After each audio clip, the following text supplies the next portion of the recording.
बंशीधरं दोत्रधरं नमामि मनोहरं मोहहरं च कृष्णं मालाधरं धर्मधुरं धरं च पार्थस्य सारथ्यकरं च देवं कर्तव्यदीक्षां च समध्वरीक्षां ज्ञानस्य भिक्षां शरणागतिं च ददाति गीता करुणाद्रभूता कृष्णेन गीता जगतो हिताय। श्रीमद् भगवद गीता जी अध्याय 11वां। जय योगेश्वर। आइए शुरू करते हैं। 10वें श्लोक में भगवान ने ये कहा कि तेषां सतत युक्तानां भजतां प्रीतिपूर्वकं ददामि बुद्धियोगं तम येन मां उपयान्ति।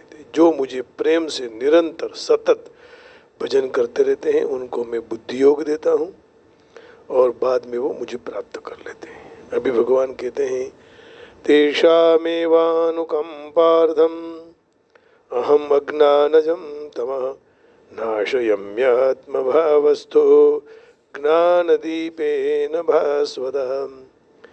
तेषामेवानुकंपार्थम अहम अज्ञानजं तमः नाशयम्यात्मभावस्थो ज्ञानदीपेन भास्वतः। तेषाम अनुकंपार्थम एव, उन भक्तों पर अनुग्रह करने के लिए आत्मभावस्थः उनके अंतःकरण में रहा हुआ मैं अज्ञानजं तमः अज्ञान जनित अंधकार को भास्वता ज्ञान दीपेन नाशयामि, जलते हुए प्रज्वलित हुए ज्ञान रूपी दीपक द्वारा मैं नष्ट कर देता हूँ, है ना। तो उन भक्तों पर अनुग्रह करने के लिए उनके अंतःकरण में मैं खुद अज्ञान जनित अंधकार को जलहलते प्रज्वलित होते हुए एकदम ज्ञान रूपी दीपक द्वारा मैं नष्ट कर देता हूँ। तेषामेवानुकंपार्थम, उन भक्तों के हृदय में कोई भी सांसारिक इच्छा नहीं होती है। इतना नहीं, उनके हृदय में मुझे छोड़कर मुक्ति की भी इच्छा नहीं होती है। ऐसे भक्त लोग हैं, सांसारिक इच्छा की बात छोड़ो, मुक्ति की भी इच्छा नहीं। नरसिंह ने कहा है ना, हरि ना जन तो मुक्ति नव मांगे अन मांगे जन्मो जन्म अवतार रे। हरि ना जन तो मुक्ति नव मांगे। सालोक्य सार्ष्टि सामीप्य सारूप्यैकत्वमप्युत दीयमानं न गृह्णन्ति विना मत्सेवनम जनाः। जो भक्त हो जाते हैं, मेरे प्रेमी भक्तगण, मेरी सेवा को छोड़कर न सालोक्य मुक्ति, न सार्ष्टि मुक्ति, न सामीप्य मुक्ति और न सायुज्य सारूप, ये 5 प्रकार की मुक्ति को भी वो स्वीकार नहीं करते हैं। उनको मुक्ति नहीं चाहिए, मैं चाहता हूँ, माने भगवान को वो चाहते हैं, मुझे चाहते हैं, उनको और कुछ भी नहीं चाहिए। भक्तों के हृदय में संसार की इच्छा तो नहीं, मुक्ति की भी इच्छा नहीं। सालोक्य सार्ष्टि सामीप्य सारूप्यैकत्वमप्युतः दीयमानं न गृह्णन्ति विना मत्सेवनम जनाः। तो वे न सांसारिक चीज़ों की कामना करते हैं और न पारमार्थिक चीज़ों, मुक्ति तत्वबोध को भी नहीं इच्छते हैं। वे तो केवल प्रेम से मेरा भजन करते हैं। उनका यह निष्काम भाव प्रेम पूर्वक भक्ति को देखकर मेरा हृदय द्रवित हो जाता है। भगवान कह रहे हैं, और मैं चाहता हूँ कि मेरे द्वारा उनकी कोई सेवा हो जाए और मुझसे कुछ मांग ले, परंतु वे मुझसे कुछ मांगते नहीं हैं। तब मेरा हृदय द्रवित होने के कारण केवल उनके पर कृपा करने के लिए कृपा परवश होकर मैं अज्ञान जनित अंधकार को दूर कर देता हूँ। जैसे प्रहलाद जी ने भगवान से कुछ नहीं मांगा कि हे प्रभु मुझे कुछ नहीं चाहिए, तो द्रवित होने का कारण यही है कि मेरे भक्तों में कोई प्रकार की किंचित मात्र भी कमी न रहे। जलहरते हुए दीपक प्रज्वलित होने से उनका अज्ञान दूर हो जाए। आत्मा भावस्था, मनुष्य अपना अस्तित्व मान रहे हैं कि मैं हूँ, तो अस्तित्व प्राय शरीर की साथ के संबंध जुड़ा हुआ मानते हैं। शरीर के साथ तादात्म्य होने के कारण शरीर को रूपांतर करके अपना रूपांतर मानते हैं। रूपांतर ने अपना रूपांतर माने वही मैं ही हूँ। जैसे मैं बालक हूँ, मैं जवान हूँ, मैं बलवान हूँ, मैं निर्बल हूँ, परंतु यह सारे विशेषण को बात करके तत्व की दृष्टि से मनुष्य का अपना अस्तित्व है, तो वह भी प्रकृति रहित है। और आज अस्तित्व में सदा रहने वाले प्रभु के लिए आत्मभावस्थ पद आया। पार्श्वता ज्ञान दीपेन नाशयामि, प्रकाशमान ज्ञान दीपक द्वारा प्राणियों का अज्ञानजन्य अंधकार तो मैं नष्ट कर देता हूँ। तात्पर्य ये हुआ कि जो अज्ञान के कारण मैं कौन हूँ, मेरा स्वरूप क्या है, ऐसा जो अज्ञान रहता है, उस अज्ञान को मैं नष्ट कर देता हूँ। क्योंकि ये अज्ञान दूर करना अपने हाथ की बात नहीं है। जब तक प्रभु की कृपा न हो तब तक नहीं हो सकता है। अर्थात तत्वबोध करा देता हूँ। जो तत्वबोध का महिमा शास्त्रों में खूब गाया हुआ है, उनके लिए श्रवण मनन निधिध्यासन आदि कोई साधन करने की जरूरत नहीं पड़ती है, कोई न परिश्रम करना पड़ता है, परंतु मैं ही उनको तत्वबोध आत्मबोध करा देता हूँ। भक्त जब अनन्य भाव से भगवान की भक्ति करे, तब सांसारिक सिद्धि असिद्धि में समभाव अर्थात समता भी भगवान देते हैं, और उनके समान पवित्र कोई नहीं है। यही तत्वबोध स्वरूप ज्ञान भगवान ही देते हैं। भगवान अपने भगवान पोते आपવાનું तात्पर्य भगवान खुद दे रहे हैं। उसका तात्पर्य यही है कि भक्तों के लिए इच्छा और प्रयत्न नहीं करना पड़ता है, अपने आप भगवान दे देते हैं। कहते हैं ना कि जब भगवान की कृपा होती है तो वह छप्पर फाड़ के दे देता है, परंतु भगवत कृपा से उनमें समता अपने आप आ जाती है और तत्वबोध अपने आप हो जाता है। क्योंकि जहाँ भक्ति रूपी माँ होगी वहाँ वैराग्य और ज्ञान रूपी पुत्र होंगे ही। यदि भक्ति होगी तो ज्ञान भी आएगा और वैराग्य भी होगा, लेकिन भक्ति नहीं होगी तो ज्ञान भी नहीं होगा और वैराग्य भी नहीं होगा। देखो, केवल ज्ञान से कुछ काम नहीं होता है, वैराग्य भी होना चाहिए। इसका तात्पर्य ये हुआ कि जो साधुजन्य पूर्णता होते हैं, उनकी अपेक्षा के हिसाब में भगवान के द्वारा प्राप्त हुई पूर्णता ही बहुत विलक्षण है।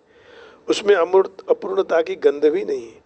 जिस तरह भगवान अनन्य भाव से भजन करने वाले भक्तों का योगक्षेमम कर रहे हैं, अनन्याश्चिन्तयन्तो मां ये जनाः पर्युपासते तेषां नित्याभियुक्तानां योगक्षेमं वहाम्यहम्। तो उसी तरह जो केवल भगवान परायण है, ऐसे प्रेमी भक्तों को उनको न इच्छते हुए भी उनके लिए कुछ भी बाकी न रहा हुआ है, फिर भी भगवान समता और तत्वबोध देते हैं। तो ये सब देने के बाद भी भगवान भक्तों के ऋणी रहते हैं। श्रीमद् भागवत में भगवान ने गोपियों के लिए कहा कि मेरी साथ सर्वदा निर्दोष प्रेम संबंध जोड़ने वाली गोपियों पर मेरा पूरा उपकार है, ऋण है। कहें ना कि भी भगवान कभी गोपियों के और मथुरा वासियों के ऋण रहित कभी नहीं बन पाएंगे। भगवान रोए हैं इस समय, तो उनको मैं देवताओं जितना लंबा आयुष्य प्राप्त करके भी मैं उनका ऋण नहीं चुका सकता। क्योंकि बड़े बड़े ऋषि मुनि त्यागी भी घर के साथ ममता रूपी बेड़ियों को सरलता से तोड़ नहीं सकते हैं।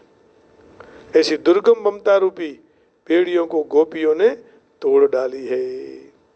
अस विचारी हरि भगत सयाने मुक्ति निरादर भक्ति लुभाने, है ना।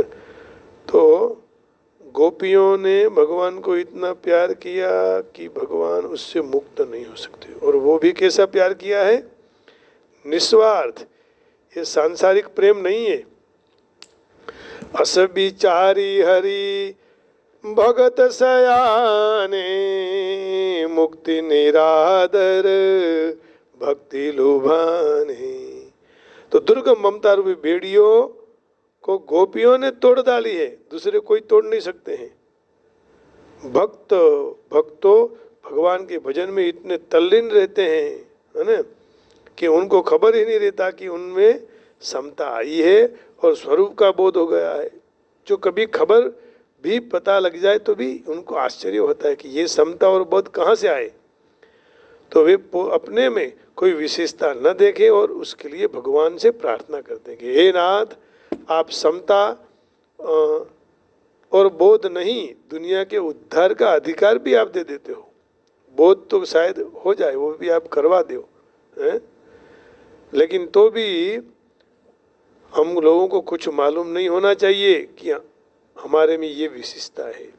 हम केवल आपके भजन के चिंतन में लगे रहें, बस, और कुछ नहीं चाहिए। तो इसके लिए बहुत अच्छा गया। न पारये हम निरवध्य संयुजाम स्वसाधु कृत्यम विबुधायुषा विवह यामा भजन दुर्जर गेह श्रृंखला संवृष्य तद्व प्रतियातु साधना। संसार की बेड़ियों में हम न बंधे, बस। गोपियों ने भगवान को बांध लिया या तो अपनी संसार की बेड़ियों को तोड़ डाली, लेकिन प्रभु हमको आप इसमें से बचाना। जो कर्म योग और ज्ञान योग दोनों साधन है। भक्ति योग साध्य है ना। आप ज्ञान करो, कर्म सीखो, योग करो, लेकिन प्राप्ति क्या करनी है? भक्ति योग। इसलिए भक्ति ही भक्ति का साधन हो गया, भक्ति ही भक्ति साध्य है। भक्ति से ही भक्ति को प्राप्त करना है। फिर भी भगवान अपने भक्तों को कर्मयोग देते हैं। ददामि बुद्धि योगम तम ये न माम उपयांति ते। ज्ञान योग भी देते हैं। ज्ञान दीपेन भास्वता। अपरा और परा दोनों प्रकृति भगवान की है। इसलिए भगवान कृपा करके अपने भक्तों को अपरा की प्रधानता से होने वाला ज्ञान योग और कर्म योग, परा से कर्म योग, अपरा और परा है ना, तो यहाँ लिखा है अपरा की प्रधानता से होने वाला कर्म योग और परा की प्रधानता से होने वाला ज्ञान योग, दोनों भगवान दे देते हैं। तो इसलिए भक्त को कर्मयोग का प्रापणीय तत्व निष्काम भाव और ज्ञान योग का प्रापणीय स्वरूप बोध दोनों सुगमता से प्राप्त हो जाता है। कर्मयोग प्राप्त होने से भक्त द्वारा संसार का हित होता है और ज्ञान योग प्राप्त होने से देहाभिमान छूट जाता है। ये सबसे बड़ी बात है, देहाभिमान छूट जाना चाहिए। भक्त भगवान के चिंतन के प्रेम में संतुष्ट और मग्न रहते हैं, तो उनको न तो अपने आप में कुछ कमी दिखाई देती है और न कछु उनको कुछ भी प्राप्त करने की इच्छा होती है। जैसे बालक सर्वथा मानता है कि वो माँ को आश्रित है, तो उनकी दृष्टि अपनी तरफ होती ही नहीं, कुछ कमी है ऐसा। माँ ही सब ख्याल रखती है, माँ ही स्नान कराती है और माँ ही नहलाती है, सब कुछ माँ ही करती है ना। और माँ ही भोजन कराती है, माँ ही सब कुछ बच्चों का ध्यान रखती है, मैले कपड़े निकाल कर अच्छे कपड़े पहनाती है। तो उसी तरह भक्त सदा भगवान के आश्रित हो जाए तो मैं जैसा भी हूँ भगवान का हूँ, भगवान मेरे हैं। फिर वह अपने तरफ नहीं देखता, वो भगवान की तरफ देखता रहता है और अपने में रहे हुए अज्ञान को तत्व ज्ञान के द्वारा नष्ट कर देता है। बालक में तो विशेष रूप से अज्ञान रहता है, परंतु भक्त में विशेष रूप से विवेक रहता है। भक्त में विवेक है, बालक में अज्ञान है, इतना फर्क है। तो भक्त का मुख्य कर्तव्य है भगवान को अपना मानना। भक्त अपना कर्तव्य पालन करे तो भगवान भी अपना कर्तव्य पालन करेंगे। कुछ भी बिना मांगे ही, बिना इच्छा किए अपने तरफ से कर्म योग ज्ञान योग दोनों का सामर्थ्य प्रदान कर देते हैं, जिससे उनमें कोई भी प्रकार की कमी न रहे। कर्म योग में शांत रस, ज्ञान योग में अखंड रस और भक्ति योग में अनंत रस है। वाह भाई वाह, क्या बात है। शांत रस और अखंड रस में अनंत रस नहीं है, परंतु अनंत रस में शांत रस और अखंड रस दोनों आ जाते हैं। कर्म योग और ज्ञान योग लौकिक साधन है, भक्ति योग अलौकिक साधन है। और अलौकिक की प्राप्ति होते ही लौकिक की प्राप्ति स्वतः भगवत कृपा से हो जाती है। परंतु लौकिक की प्राप्ति हो जाए, अलौकिक की प्राप्ति नहीं होती, क्योंकि अलौकिक में लौकिक आ जाता है, परंतु लौकिक में अलौकिक नहीं आ सकता है। ज्ञानी तो भक्ति रहित हो सकता है, परंतु भक्त ज्ञान रहित नहीं हो सकता, है ना। मम दर्शन फल परम अनुपा, जीव पाव निज सहज स्वरूपा। मम दर्शन फल परम अनुपा, जीव पाव निज सहज स्वरूप। ज्ञानी तो भक्ति रहित हो सकते हैं, लेकिन भक्त ज्ञान रहित नहीं हो सकते। गोपियों ये श्रुतियों का अध्ययन नहीं किया है, ज्ञानी महापुरुषों का संग भी नहीं किया है, व्रत जप तप कुछ भी नहीं किया, फिर भी, है ना, तेनादित श्रुति गणा नोपासित महोत्तमा, अव्रता ताप्स तपसः सत्संगान ममुपागता। कुछ नहीं किया फिर भी, है ना, उन गोपियों ने न तो वेदों का अध्ययन किया है, न विधि पूर्वक महाप्रभु को उपासना की, और न कृष्ण चांद्रायण व्रत या तपस्या की है, बस मात्र सत्संग प्रेम के प्रभाव से ही मुझे प्राप्त हो गए हैं। फिर भी उनमें विलक्षण ज्ञान था।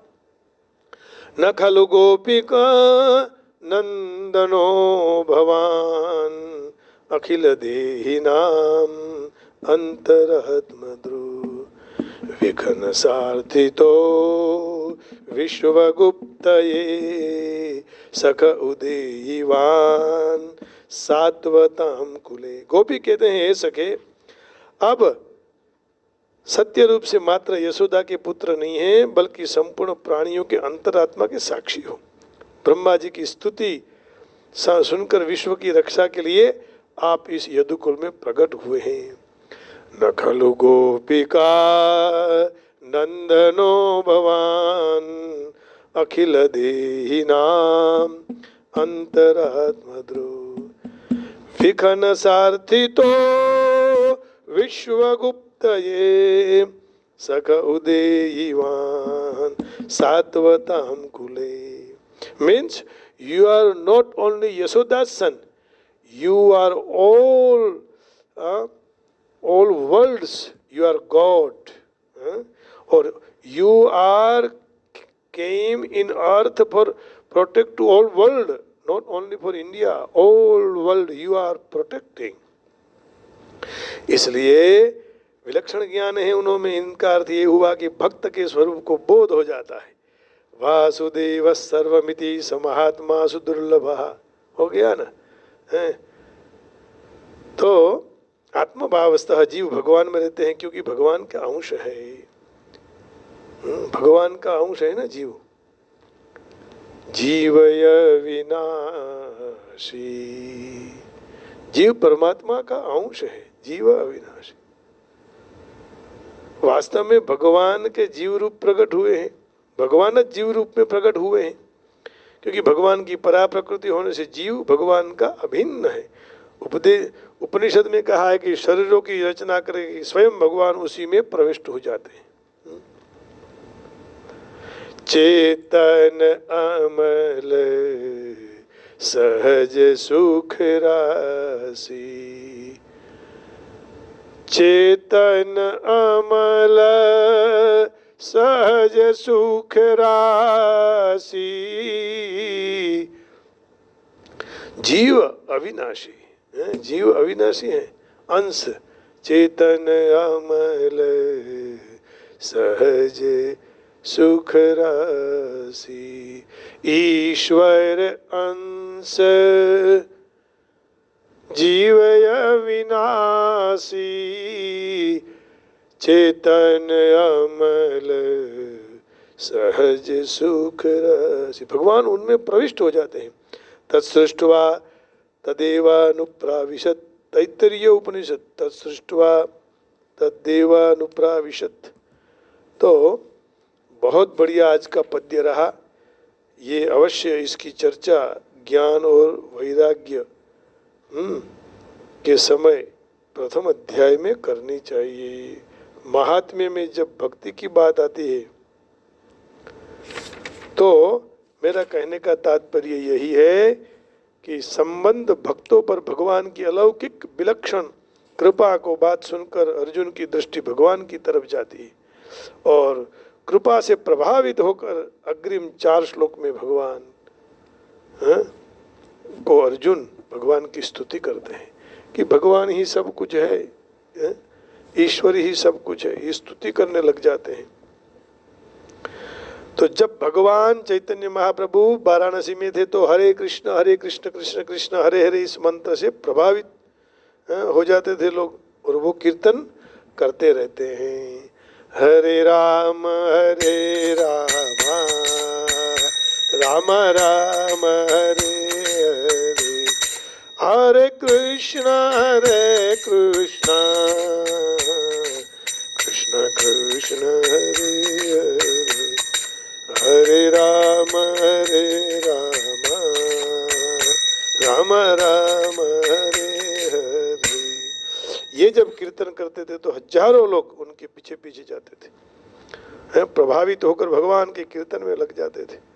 एक बार कोई विद्वान पंडित प्रकाशानंद वाराणसी में अत्यंत प्रभावशाली और उन्होंने भावुक कहकर उनका उपहास किया था। कभी कभी तत्व चिंतकों भक्तों की टीका और विचार करके कहते हैं कि भक्तजन अज्ञान के अंधकार में रहते हैं, तात्विक दृष्टि से वो भोले होते हैं, भोले भाले होते हैं, भावुक होते हैं, लेकिन असल में ये सत्य नहीं है।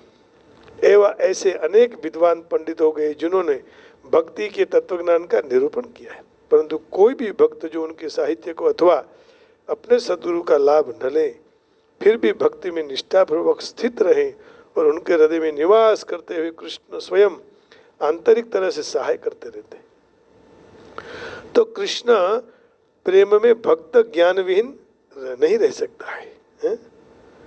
पूर्ण कृष्ण प्रेम में रहकर भक्ति में सेवा करना ही एकमात्र योग्यता है। कभी कभी भावुक हो जाते हैं तो वो गलत नहीं है। आधुनिक तत्वचिंतक मानते हैं कि विवेक बुद्धि बिना ज्ञान शुद्ध ज्ञान प्राप्त नहीं होता है और उसके लिए भगवान उत्तर देते हैं, जो भी मनुष्य शुद्ध भक्ति में पिरे अपने मन को पिरे हुए हैं, जिन्होंने पिरो दिया है, तो वह भले न पूर्ति शिक्षण पद्धति को प्राप्त न हो, फिर वैदिक सिद्धांतों का तात्पर्य ज्ञान न हो, तो भी भगवान उनको अवश्य सहाय करते हैं। भगवान अर्जुन को कहते हैं, मानसिक तर्क के चिंतन करने से परम सत्य एवं पूर्ण पुरुषोत्तम परमेश्वर को जान नहीं सकते हैं, क्योंकि भगवान ऐसे महान है। मात्र मानसिक प्रयास करने से उनको समझकर हम प्राप्त नहीं कर सकते हैं। भले हजारों लाखों सालों चिंतन करते रहो वर्ष तक, तो भक्तिमान नहीं हो पाते हैं। भक्तिमान होना चाहिए। परम सत्य प्रेम नहीं हो तो कदापि कृष्ण को जान नहीं पाएंगे। केवल भक्ति से परम सत्य कृष्ण परमात्मा प्रसन्न हो जाते हैं। अचिंत्य शक्ति द्वारा शुद्ध भक्त के हृदय में अपने दर्शन देते हैं। शुद्ध भक्त के हृदय में कृष्ण सदा रहते हैं। कृष्ण की उपस्थिति सूर्य के समान है, जिनसे अज्ञान रूपी अंधकार तुरंत दूर हो जाता है। शुद्ध भक्त पर कृष्ण का इसी तरह कृपा भाव है। कोटि जन्मों के भौतिक संसर्ग के दोष के कारण मनुष्य हृदय सदा भौतिका के धूल से आच्छादित हो जाता है, परंतु मनुष्य जब भक्तिमय सेवा में लग जाए फिर सतत हरे कृष्ण कृष्ण कृष्ण हरे हरे, फिर वो जो धूल लगी रहती है भौतिकता की अज्ञानता की, वो दूर हो जाती है और शुद्ध ज्ञान के स्तर पर उन्नत होता है। अंतिम ध्येय विष्णु के अन्य कोई मानसिक तर्क वितर्क से नहीं, परंतु जप और भक्ति से प्राप्त कर सकते हो। तर्क वितर्क वहाँ नहीं चलते। शुद्ध भक्त जीवन की भौतिक जरूरियातों की चिंता नहीं करते और उनको ऐसी चिंता करने की जरूरत भी नहीं है, क्योंकि जब वे अपने हृदय के अंधकार को दूर करते हैं तब भक्त की भक्ति से प्रसन्न हुए भगवान स्वयं सब दे देते हैं। भगवत गीता के उपदेशों का यही सार तत्व है। भगवत गीता के अध्ययन करने से मनुष्य भगवान का सर्वथा शरणागत हो जाता है, शुद्ध भक्ति में तन्मय हो जाता है। भगवान की कृपा प्राप्त होते ही मनुष्य को सर्व प्रकार से भौतिक प्रयासों करने में मुक्ति मिल जाती है। फिर दर दर भटकना नहीं पड़ता है, कहना नहीं पड़ता है कि मेरे पास ये नहीं है, मुझे ये दो, मुझे ये दो, मुझे ये मिलना चाहिए, कुछ नहीं मानते। ये 10वें अध्याय का 11वां श्लोक और उसका भाव इंग्लिश में, to show them specially mercy, I dwelling their hearts, destroy with the shining lamp of knowledge the darkness born of the ignorance। मैं सारे अंधकार को दूर कर देता हूँ। कौन? मैं माने भगवान, इसमें बैठे हुए भगवान कृष्ण, मैं माने हम नहीं, कृष्ण भगवान। To show then special mercy, I dwelling in their hearts, destroy with the shining lamp knowledge the darkness born of the ignorance. तो उस भगवान कहते हैं कि मैं अंधकार को दूर कर देता हूँ, और एक बार अंधकार दूर हो जाए तो जल जल होते हुए, जड़हड़ते हुए दीपक से अज्ञान दूर हो न जाने से भगवान के फिर दर्शन हो जाते हैं। फिर तो भगवान ही दिखते रहते हैं और कुछ नहीं दिखता रहता है। तो कल हमने पायो जी मैंने परसों गाया था, अब आज कहते हैं कि भाई गुमान में क्यों घूमते हो, अभिमान मत करो। जीव शाने फरे छे गुमान मां, तारे रहेવું ભાડાના મકાનમાં। જીવ શાને રહે છે ગુમાનમાં, તારે રહેવું ભાડાના મકાનમાં। એ સ્વાર્થ કાજે તું કાયમ ફરતો, સ્વાર્થ કાજે તું કાયમ ફરતો, પરમાર્થના કામ નથી રે કરતો। એ તને રસ નથી ધણીના ધ્યાનમાં, તારે રહેવું ભાડાના મકાનમાં। જીવ શાને ફરે છે ગુમાનમાં, ગુમાનમાં, તારે રહેવું, હેજી તારે રહેવું ભાડાના મકાનમાં। તને રસ નથી ધણીના ધ્યાનમાં, તારે રહેવું ભાડાના મકાનમાં। ખોડિયું એક દી ખાલી કરવું રે પડશે, સગાને વાલા તારા ભૂખ મૂકી રડશે। ખોડિયું એક દી ખાલી કરવું પડશે, સગાને વાલા તારા ભૂખ મૂકી રડશે। હેજી તને જમણા કહી જાશે રે કાનમાં, તારે રહેવું ભાડાના મકાનમાં। મોટર ને બંગલા હોય ભલે તારે જી, ધનને દોલત તારા આવે નહીં હારી। એ તારે અંતે જાવું રે સ્મશાનમાં, તારે રહેવું ભાડાના મકાનમાં। કાચી કાયા તારી કામ નહીં આવે, આખર ધૂળમાં ધૂળ રે થવાની। હેજી તો એ રસ તને રંગ રોગાનમાં, તારે રહેવું ભાડાના મકાનમાં। જીવ શાને પરે ગુમાનમાં, ગુમાનમાં, તારે રહેવું ભાડાના મકાનમાં। તો એ રસ તને રંગે રોગાનમાં, તો એ રસે તને રંગ રોગાનમાં। ગોવિંદ કહે તો ચેતી જાજે જીવડા, જાવાના દિવસો હવે આવી ગયા ઢુકડા। હેજી તને સંતો સમજાવે છે સાનમાં, તને સંતો સમજાવે છે સાનમાં, તારે રહેવું, હેજી તારે રહેવું ભાડાના મકાનમાં। હેજી તારે રહેવું ભાડાના મકાનમાં। જીવ શાને ફરે છે ગુમાનમાં, ગુમાનમાં, તારે રહેવું ભાડાના મકાનમાં। હેજી તારે રહેવું ભાડાના મકાનમાં। જીવ શાને ફરે છે ગુમાનમાં, એ જી તારે રહેવું ભાડાના મકાનમાં. માધવ મુકુંદ મોહન મુરારી, માધવ મુકુંદ મોહન મુરારી, માધવ મુકુંદ મોહન મુરારી, માધવ મુકુંદ મોહન મુરારી. મધુસૂદન શ્યામ સુંદર બનબારી, મધુસૂદન શ્યામ સુંદર બનબારી, મધુસૂદન શ્યામ સુંદર બનબારી. માધવ મુકુંદ મોહન મુરારી, માધવ મુકુંદ મોહન મુરારી, માધવ મુકુંદ મોહન મુરારી, માધવ મુકુંદ મોહન મુરારી. મધુસૂદન શ્યામ સુંદર બનબારી, મધુસૂદન શ્યામ સુંદર બનબારી. હે જી માધવ મુકુંદ મોહન મુરારી. હરે કૃષ્ણ હરે રામ રાધે ગોવિંદ, હરે કૃષ્ણ હરે રામ રાધે ગોવિંદ, રાધે ગોવિંદ હરે રાધે ગોવિંદ, રાધે ગોવિંદ હરે રાધે ગોવિંદ, રાધે ગોવિંદ હરે રાધે ગોવિંદ, રાધે ગોવિંદ હરે રાધે ગોવિંદ. બોલો कृष्ण कन्हैया लाल की जय. जय योगेश्वर. आज के इस सत्संग को विराम देते हुए आपके सबके हृदय में बैठे हुए माधव मुकुंद मोहन मुरारी को प्रणाम करके वाणी को विराम देता हूँ. जय गिरनारी, जय श्री राम, जय वेंकटेश्वरा, जय श्री कृष्ण. ओम नमो नारायण, ओम नमः शिवाय. हर हर महादेव हर.